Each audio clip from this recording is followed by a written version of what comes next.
Our lab is interested in understanding how cortical circuits are involved in neurological diseases. And in particular, we're focused on the diseases of stroke and Parkinson's disease. Now, those diseases are pretty different, but in both cases, cortical circuits are damaged.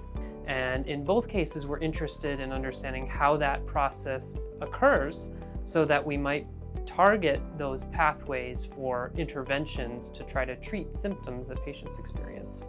So in the case of our stroke models, we can actually use fluorescent indicators to visualize the activity of individual brain cells before and after a stroke. So we can measure how particular brain cells function, we can target a stroke, and then we can continue to follow any surviving cells over time as animals recover from injury.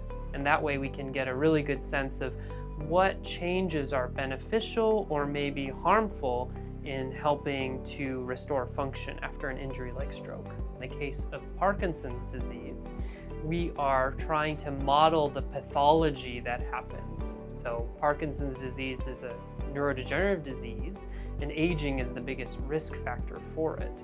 And so in this case, we inject material that leads to the same pathology in the brains of our animals that is seen in patients with Parkinson's disease.